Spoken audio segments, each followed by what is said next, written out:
let me teach you to shoot. The words came from a captain who'd never seen combat, standing in front of a woman who'd already put 37 confirmed kills in her logbook. Staff Sergeant Bryn Keller didn't correct him. She just nodded, kept her mouth shut, and let him think what he wanted. But 3 weeks later, when a Navy SEAL captain pulled her file and saw numbers that didn't add up to the quiet person everyone ignored, he'd ask one question that would change everything. Why is the best sniper in this entire theater pretending she can't shoot? Staff Sergeant Bryn Keller was 29 years old and had a face people forgot 5 minutes after meeting her. She was 5 feet 4 inches, thin, and moved through spaces like she was trying not to take up room. Camp Leatherneck in Helmand Province was a sprawling dust bowl of tents, vehicle depots, and too many people trying to look busy. Bryn had been there for 4 months, assigned as an Army liaison and sniper augment to a Marine Expeditionary Unit for Joint Operations. Wherever you're watching from, go ahead and drop a comment. And if stories like this one matter to you, hit subscribe. Makes a real difference. Bryn had grown up in northern Wyoming on a ranch her grandfather had bought after Korea. He'd been a sniper with the 1st Marine Division at Chosin Reservoir, and he'd taught her to shoot the same rifles he'd used. By the time she was 16, she could hit prairie dogs at 400 yards with iron sights. Her grandfather never made it complicated. He'd say shooting isn't about being loud or fast, it's about being right. When he died, he left her his M1 Garand and a single piece of paper with his confirmed kill count written in pencil: 14. She'd carried that paper through basic training, through sniper school, and through 2 deployments. She is 37 now, more than twice his number, and almost nobody knew. Bryn's grandfather had taught her more than shooting. He'd taught her patience, how to sit still for hours without moving, how to read wind by watching grass, how to control her breathing so her heartbeat didn't shake the crosshairs. He'd also taught her something else, that the best snipers were the ones nobody saw coming. She enlisted at 21, right after finishing a degree in mathematics at a state school nobody had heard of. The recruiter told her she'd be wasted in the infantry, but she insisted. Took a year before she got a slot at the U.S. Army sniper course. She'd been one of 2 women in the class. The other one washed out in week 3. Bryn finished 2nd overall and never mentioned it again. Her first deployment was to Kandahar. She'd been attached to a Ranger platoon as part of a sniper team, and in 6 months she'd made 19 kills. All of them are clean. All of them at ranges most people couldn't imagine. Her spotter, a staff sergeant named Ortiz, had put her in for accommodation, but the packet came back from battalion marked insufficient corroboration. No explanation, just a return form and a handshake. Her second deployment was different. She'd been moved to a different unit, split from Ortiz, and assigned to work with people who didn't know her. The first time she showed up at a briefing, a lieutenant asked her if she was lost. When she said she was the sniper, he'd laughed. Not meanly, but like he thought she was joking. After that, she stopped trying to prove anything. She just did her job and stayed quiet. It was easier that way. The captain's name was Eric Dominic. He was 34, West Point, and had been in the country for 6 weeks. He'd never fired a shot outside of a range, but he had opinions about everything. When he saw Bryn's name on the duty roster as a sniper, he'd pulled her aside during a platoon brief and made an offer that sounded like an insult. Let me teach you to shoot.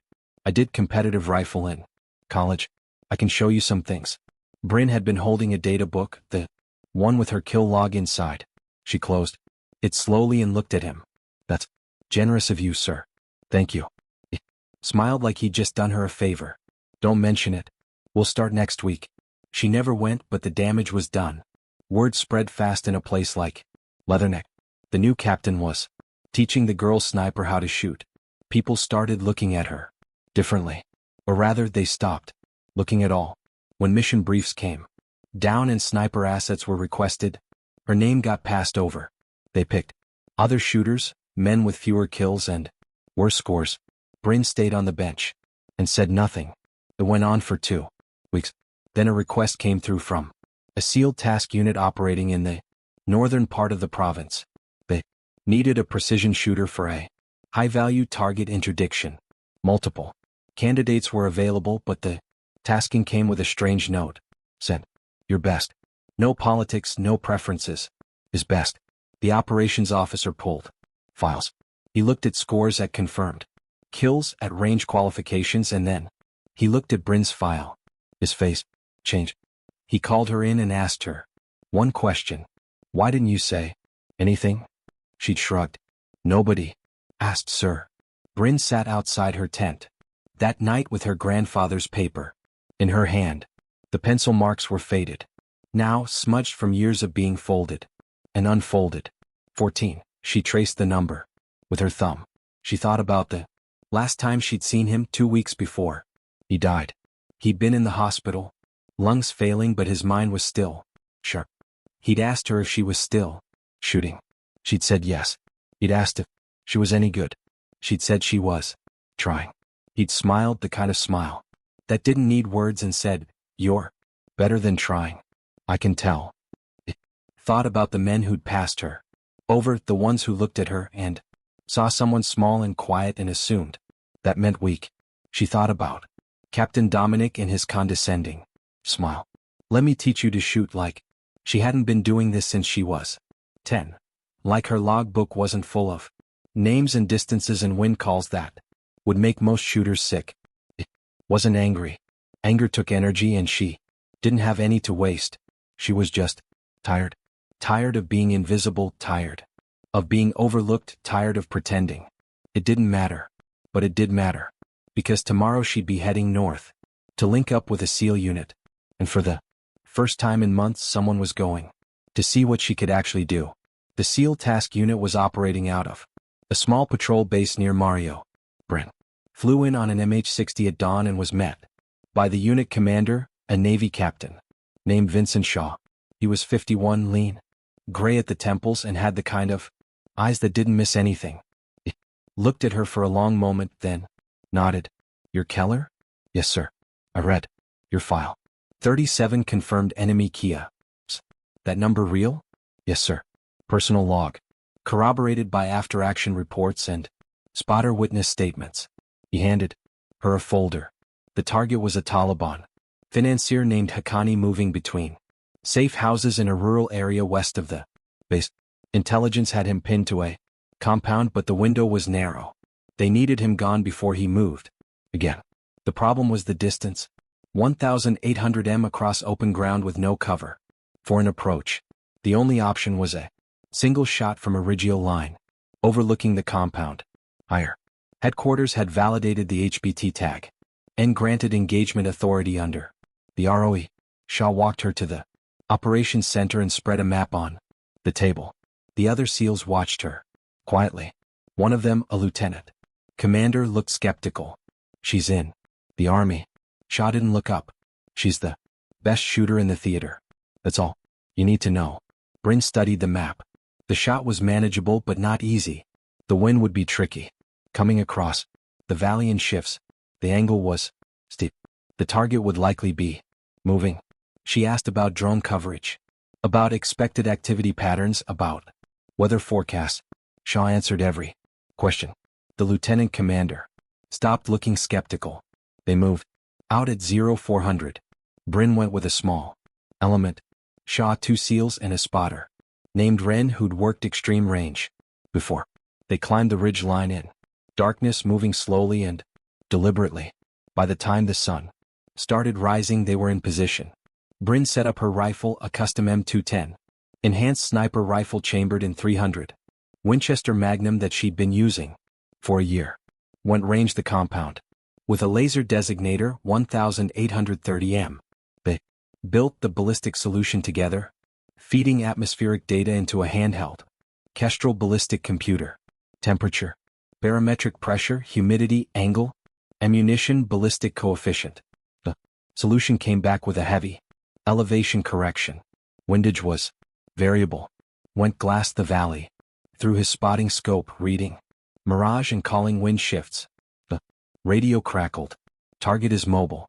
Repeat, Haqqani is outside and moving toward a vehicle." Bryn settled into the scope. She could see him now. A figure. In a tan jacket walking across the compound. She started her breathing. Cycle slow and controlled. When called. The wind. 3 left. Hold. She adjusted, centering the crosshairs and waited for the moment between heartbeats. The shot. Broke clean.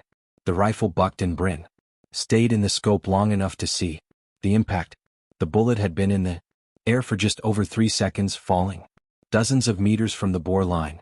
Before it struck, Akani went down clean. Center mass. The men around him scattered, but he didn't move. What? Keyed the radio. Target down. Confirmed. Shaw, standing behind them, didn't say anything at first. He just watched through his binos as the compound erupted into chaos. Then he lowered them and looked at Bryn. That was perfect. She cleared the rifle and started packing it down. Thank you, sir. He crouched next to her. Why the hell have you been sitting on a bench for 2 weeks? She didn't answer right away. Then she said, because people see what they expect to see, sir. Shaw shook his head. Not anymore. When they got back to the base, Shaw called a meeting with the operations staff. Captain Dominic was there. So was the officer who'd been passing over Bryn's name on mission requests. Shaw didn't yell. He just put Bryn's file on the table and walked them through every kill, every range, every qualification. He pulled up after action reports, ISR still frames and witness statements from spotters. Then he looked at Dominic. You offered to teach her to shoot. Dominic's face went red. Sir, I didn't. Shaw cut him off. She's got 37 confirmed enemy kills in her log. You got 0. Next time you want to teach someone something, make sure you know more than they do. Bryn stayed with Shaw's task unit for the rest of her deployment. She made 6 more kills, all at extreme range, all clean. The SEALs stopped seeing her as the quiet army girl and started seeing her as the shooter who didn't miss. Shaw put her in for a Bronze Star with a packet that included Wren's after-action report, ISR imagery confirming the shot, and eyewitness statements from the entire element. This time it stuck. The citation mentioned her professionalism, her technical skill, and her composure under pressure. It noted that her actions directly prevented a high-risk ground assault and eliminated a high-value target responsible for coordinating insurgent financing networks across the province. When she rotated home, her file had been updated.